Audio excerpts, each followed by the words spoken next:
Hello everyone, नमस्कार। Welcome back to learn with Simran. आशा करती हूँ आप सभी सेफ हैं, स्वस्थ हैं। तो I am back with a new video जिसके अंदर आज हम डिस्कस करने वाले हैं आईसीटी के बारे में। आईसीटी का कॉन्सेप्ट, उसका मीनिंग, साथ के साथ एजुकेशन में क्या यूज़ है आईसीटी का, प्लस इट्स डिसएडवांटेजेस और लिमिटेशंस वी कैन से। ठीक है, तो ये शुरू करते हैं। बहुत इंपॉर्टेंट टॉपिक है, अच्छे से पढ़ना। तो शुरू करते हैं आईसीटी के साथ कि आईसीटी की फुल फॉर्म सबसे पहले तो कि क्या होता है आईसीटी। आईसीटी होता है इंफॉर्मेशन एंड कम्युनिकेशन टेक्नोलॉजी, यानी एक ऐसी टेक्नोलॉजी जो कि इंफॉर्मेशन प्रोवाइड करती है और कम्युनिकेशन के लिए एक मीडियम प्रोवाइड करती है। ठीक है, या कम्युनिकेशन में हेल्प करती है, तो वो क्या कहलाती है? आईसीटी, यानी इंफॉर्मेशन एंड कम्युनिकेशन टेक्नोलॉजी। ठीक है, अगर हम टर्म से बात करें तो इसको सिनोनिमसली यूज किया जाता है आईटी के साथ भी। आईसीटी को कई बार लोग आईटी कह देते हैं, इंफॉर्मेशन टेक्नोलॉजी। ठीक है, तो सेम बात है आईटी और आईसीटी। ठीक है, उसके बाद ICT refers to the convergence of audio visual and telephone networks with computer network. यानी जो आईसीटी है वो क्या है? वो कॉम्बिनेशन है ऑडियो विजुअल, यानी कि ऑडियो यानी सुनने वाला, विजुअल यानी देखने वाला, एंड टेलीफोन नेटवर्क्स। इन तीनों नेटवर्क्स को जब कंबाइन कर देते हैं कंप्यूटर नेटवर्क के साथ, तो वो क्या कहलाता है? वो आईसीटी कहलाता है, इंफॉर्मेशन एंड कम्युनिकेशन टेक्नोलॉजी। ठीक है, अब इसके बाद देखो आईसीटी जो होता है उसके कंपोनेंट्स होते हैं अलग अलग, जिनसे हम यूज़ करते हैं आईसीटी को। तो सबसे पहला आता है ऑडियो विजुअल। ठीक है, जो देखने वाला और सुनने वाला होता है वो होता है आईसीटी। दूसरा आ जाता है कंप्यूटर। ठीक है, कंप्यूटर में हम आईसीटी एज यूज़ करते हैं। तीसरा आ जाता है इंटरनेट। इंटरनेट के बिना हम आईसीटी का यूज़ बहुत लिमिटेड वे में कर सकते हैं, है ना। उसके बाद आ जाता है रेडियो या टीवी। ये जो हैं ये भी आईसीटी का ही रूप है, आईसीटी की ही कैटेगरी में आते हैं। प्लस जो प्रिंट मटेरियल होता है समटाइम्स, वो हमें गाइड करता है आईसीटी को प्रॉपरली यूज़ करने में। ठीक है, तो ये कंपोनेंट्स हैं आईसीटी के।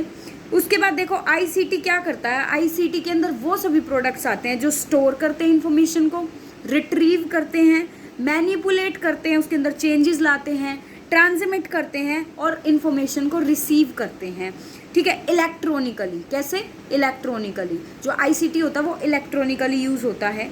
ठीक है, ये हो सकते हैं पर्सनल कंप्यूटर्स के रूप में आप आईसीटी को यूज़ कर सकते हो, डिजिटल टेलीविज़न के रूप में आप यूज़ कर सकते हो, ईमेल हो गया। ईमेल देखो हमने कहा था ना कम्युनिकेशन, तो कम्युनिकेशन कैसे होता है? एसएमएस के थ्रू, ईमेल के थ्रू। ठीक है, या फिर अगर हमें कोई वो भेजना है टेलीग्राम के थ्रू। ठीक है, तो ये सभी क्या हैं? ये सभी आईसीटी के ही कंपोनेंट्स हैं। अब उसके बाद आ जाता है आईसीटी की एक डेफिनेशन देख लेते हैं। दूसरी definition, ICT refers to technologies that provide access to information through telecommunication. यानी कि जो आईसीटी है वो एक ऐसी टेक्नोलॉजी है जो हमें एक्सेस दिलाती है इंफॉर्मेशन से, यानी हमें इंफॉर्मेशन तक पहुंचाती है। किसके थ्रू? टेलीकम्युनिकेशन के मेथड के थ्रू। आगे समझ। अब चलते हैं आईसीटी का एजुकेशन में क्या यूज़ है, यानी हमारी क्लासरूम्स में जब हम जो हमारा टीचिंग लर्निंग प्रोसेस है उसके अंदर आईसीटी का क्या यूज़ है या कैसे हम आईसीटी को यूज़ कर सकते हैं। तो सबसे पहला पॉइंट तो यही है, अगर यूज़ कर सकते हैं इसका मतलब यूज़फुल है। तो पहला पॉइंट तो यही आ जाता है कि एजुकेशन के अंदर जो आईसीटी है उसका बहुत इंपॉर्टेंट रोल है। अब वो इम्पोर्टेंट रोल कैसे है?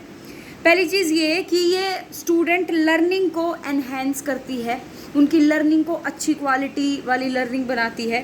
साथ ही साथ जो टीचर है उसके लिए एक बेटर टीचिंग मेथड के रूप में काम करती है। ठीक है, अब टीचर को पुरानी प्रिंटेड बुक्स में से पढ़ाने की ज़रूरत नहीं है। टीचर क्रिएटिव वे से बच्चों को पढ़ा सकता है आईसीटी का यूज़ करके क्लास के अंदर। ठीक है, उसके बाद आईसीटी में क्या होता है? आईसीटी में हम इमेजेस के थ्रू पढ़ा सकते हैं, या अगर मान लो मैं क्लास के अंदर कोई टॉपिक पढ़ा रही हूँ और मुझे बच्चों को उसकी इमेज दिखानी है, बुक में उसकी इमेज नहीं है, तो मैं फटाफट क्लास के अंदर आईसीटी का यूज़ करके, जो स्मार्ट क्लासेस होते हैं, स्मार्ट बोर्ड्स होते हैं, उनका यूज़ करके बच्चों को साथ के साथ इमेज दिखा सकती हूँ, जिससे उनकी लर्निंग एनहेंस होगी, उनको चीज़ें अच्छे से समझ आएंगी, उनकी अंडरस्टैंडिंग डेवलप होगी कॉन्सेप्ट की, है ना। आगे आ जाता है कि अब जो हम इमेजेस को देख के पढ़ते हैं, एक तो बुक में से पढ़ना हो गया, एक जब हम इमेजेस को रिलेट कर लेते हैं तो क्या होता है? बच्चे की जो रिटेंशन पावर होती है, यानी चीज़ों को जो याद करने की जो पावर होती है वो बढ़ जाती है। ठीक है, यानी जो नॉलेज है वो लंबे टाइम तक बच्चा रिटेन कर सकता है। अगला पॉइंट आ जाता है आईसीटी के थ्रू जो क्लासेस होती है वो इंटरेक्टिव बन जाती है। ठीक है, काफ़ी ज़्यादा क्रिएटिव और इंटरेक्टिव बन जाती है, और जो लेसन्स होते हैं, जो क्लास होती है, जो टीचर कॉन्सेप्ट पढ़ा रहा होता है वो काफ़ी इंजॉयबल हो जाता है बच्चों के लिए। ठीक है, वो कुछ नया सीखते हैं तो उनका इंटरेस्ट भी डेवलप होता है। ठीक है, अगला पॉइंट आ जाता है कि अब आईसीटी को हम यूज़ किस किस तरीके से करते हैं, ठीक है, किन चीज़ों का यूज़ करके हम आईसीटी को क्लास में यूज़ करते हैं। तो पहली चीज़ आती है मॉडर्न डेवलपमेंट्स की। अभी रिसेंटली जो जो डेवलपमेंट हुई हैं जिनके थ्रू हम आईसीटी यूज़ कर सकते हैं, वो डेवलपमेंट क्या क्या हुई हैं। बहुत सारे सॉफ्टवेयर आए हैं, एजुकेशन सॉफ्टवेयर, ठीक है, जैसे ऐप्स भी आई हैं बहुत सारी जिनसे बच्चे खुद पढ़ सकते हैं, ठीक है। साथ के साथ बहुत सारे ऐसे प्लेटफॉर्म्स हैं, डिजिटल लाइब्रेरीज हैं हमारे पास नेट पर अवेलेबल, जिनसे हम कुछ भी सर्च कर सकते हैं, डिक्शनरीज हैं। तो वो सब क्या हैं, वो सब आईसीटी में आते हैं। ये सबको एक्सेसिबल होते हैं, सब इनकी एक्सेस पा सकते हैं, सब इनका यूज़ कर सकते हैं, चाहे वो किसी भी पार्ट ऑफ द कंट्री में रह रहे हो। तो ये तो हो गई मॉडर्न टेक्नोलॉजी हमें हेल्प करती है आईसीटी को यूज़ करने में। उसके बाद आ जाता है आईसीटी के अंदर क्या होता है कि आईसीटी में अगर हम ट्रेडिशनल एक्टिविटीज़ को जोड़ दें, यानी हम पढ़ाएं क्लास में वैसे ही, बस आईसीटी को उसके साथ, उस टेक्नोलॉजी को उसके साथ कंबाइन कर दें, तो जो लर्निंग है वो और ज़्यादा बेटर हो जाती है, ठीक है। उसके बाद आता है अब गवर्नमेंट की कुछ ड्यूटी है आईसीटी को लेकर। तो गवर्नमेंट की क्या ड्यूटी है कि गवर्नमेंट को नेशनल प्लान्स बनाने चाहिए कि आईसीटी का प्रमोशन कैसे हो एजुकेशन में, ठीक है। उसके बाद नेसेसरी फंड्स एलोकेट करने चाहिए आईसीटी के प्रोडक्शन के लिए। उसके बाद ये इंश्योर करना चाहिए कि हर स्कूल के अंदर आईसीटी अवेलेबल हो, हर स्कूल के अंदर ऐसे टीचर प्रेजेंट हो जिनको आईसीटी यूज़ करना आता है। टीचर्स की डेवलपमेंट पर जो गवर्नमेंट है उसको फंड लगाने चाहिए, उसको पैसा भेजना चाहिए कि टीचर्स की भी डेवलपमेंट, उनकी ट्रेनिंग हो सके आईसीटी को यूज़ करने की, ठीक है। तो ये तो चीज़ें हो गई जो हमें आईसीटी को यूज़ करने में हेल्प करती हैं। अब आ जाते हैं मेन आईसीटी पर कि आईसीटी कैसे बच्चों की लर्निंग को अच्छा बनाता है। तो सबसे पहला पॉइंट आ जाता है कि जो आईसीटी है उसके अंदर इंटरैक्टिव कंटेंट होता है। ऐसा कंटेंट होता है उसके अंदर कि वो कुछ बच्चों से क्वेश्चन पूछेगा, बच्चे रिस्पॉन्ड करेंगे। साथ के साथ जो कंटेंट होता है वो होता है, सेकंड पॉइंट आ गया कि क्रिएटिव कंटेंट कैसा होता है, काफ़ी क्रिएटिव कंटेंट होता है। उसके बाद जो कंटेंट होता है वो मल्टी सेंसरी होता है। जब हम देखो वैसे हम क्लास में पढ़ा रहे हैं तो बच्चा सिर्फ सुन रहा है, लेकिन अगर हम क्लास के अंदर आईसीटी का यूज़ कर रहे हैं, अगर हम बच्चों को कोई वीडियो दिखा रहे हैं, उसके थ्रू कोई लेसन पढ़ा रहे हैं, तो बच्चे का विजुअल भी मेमोरी शार्प होगी, विजुअल डेवलपमेंट होगा उसका। साथ के साथ ऑडियो सुनेगा भी, वो सेंसरी ऑर्गन डेवलप हो रहे ना, मल्टी सेंसेस इंक्लूड होती है। बच्चे को कोई क्वेरी होगी तो बच्चा पूछेगा भी। तो क्या होता है, जो आईसीटी है वो बच्चे की मल्टी सेंसरी डेवलपमेंट करता है, ठीक है। फोर्थ पॉइंट पर आते हैं कि जो आईसीटी है वो हेल्प करता है स्कूल मैनेजमेंट को कि पेरेंट्स के साथ, बच्चों के साथ और टीचर्स के साथ कम्युनिकेशन अच्छे से हो पाए। जैसे अभी कोरोना पीरियड था तो उस टाइम पर भी जो भी इंफॉर्मेशन आती थी वो किसी भी स्कूल की एक वेबसाइट पर आती थी, है ना, कॉलेज की वेबसाइट पर आती थी। तो वो क्या है, कम्युनिकेशन में हेल्प करता है। अगर हमें कोई क्वेरी है तो हम ईमेल कर सकते हैं, ठीक है। अगर हमें कोई क्वेरी है तो हम व्हाट्सएप पे या किसी भी प्लेटफॉर्म पर पूछ सकते हैं। तो ये क्या है, ये आईसीटी का यूज़ है, ठीक है। उसके बाद अगला पॉइंट आ जाता है एनिमेटेड बुक्स आती हैं अब, ठीक है। ऐसी बुक्स हम बच्चों को पढ़ा सकते हैं जो एनिमेटेड होती है, जिसके अंदर कार्टून वगैरह होते हैं। तो उससे क्या होता है, बच्चे का, फिफ्थ पॉइंट, बच्चे का इंटरेस्ट डेवलप होता है, ठीक है। ये बच्चे को पढ़ने के लिए इंटरेस्टेड फील करवाती है, मोटिवेट करती है बच्चे को। अगला पॉइंट आता है कि हम लाइव क्लासेस कंडक्ट कर सकते हैं। लाइव क्लासेस अभी हम सब ने लाइव क्लासेस ली हैं कोरोना पीरियड के अंदर। जब लॉकडाउन था, हम कॉलेजेस नहीं जा पा रहे थे, तो सबकी लाइव क्लासेस होती थी। तो ये आईसीटी की वजह से ही हो पाया पॉसिबल। अगला पॉइंट आ जाता है कि ये मल्टीपल इंटेलिजेंस को इंक्लूड करती है, ठीक है। फिर अगला पॉइंट है एब्स्ट्रैक्ट कॉन्सेप्ट को डेवलप करने में हेल्प करती है बच्चों का। अगर मान लो हम बच्चों को क्लास में पढ़ा रहे हैं कि सोचो एक घोड़ा दौड़ रहा है, ठीक है, तो बच्चे शायद ना सोच पाए, लेकिन अगर वहीं हम आईसीटी का यूज़ करके बच्चे को घोड़ा दौड़ता हुआ दिखा दें तो बच्चे को वो चीज़ क्लियर हो जाएगी। तो क्या है कि एब्स्ट्रैक्ट जो कॉन्सेप्ट्स है उनको भी डेवलप करने में हेल्प करता है। अगला पॉइंट आ जाता है कि मोर फन, जो क्लास होती है वो और ज़्यादा मतलब एंटरटेनिंग और काफ़ी इंटरेस्टिंग हो जाती है बच्चों के लिए, जिसमें बच्चे बोर नहीं होते और वो कॉन्टीन्यूसली पढ़ने के लिए मोटिवेटेड रहते हैं।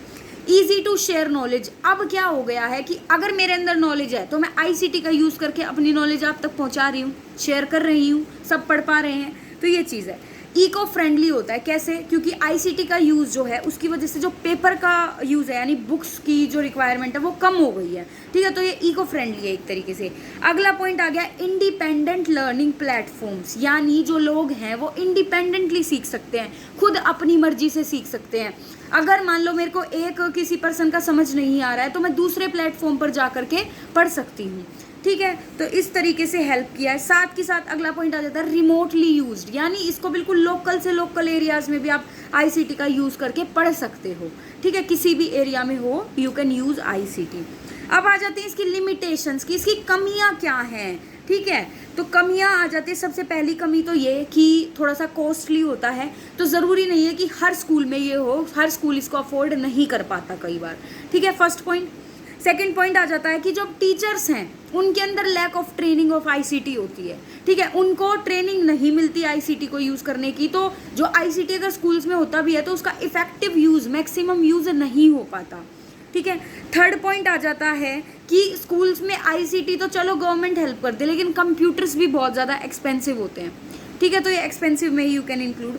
अगला पॉइंट आ जाता है कि साइबर अटैक का खतरा होता है, ठीक है। साइबर अटैक या हैकिंग या ऐसी जो प्रॉब्लम्स होती हैं उनका खतरा बहुत ज़्यादा होता है। अगला आ जाता है एक्सपीरियंस टीचर चाहिए, जैसे हमने डिस्कस किया कि ट्रेनिंग होनी चाहिए टीचर के साथ, प्लस उसको उस चीज़ को यूज़ करने का एक्सपीरियंस होना चाहिए, कैसे चीज़ों को रिलेट करना है वो आना चाहिए टीचर को।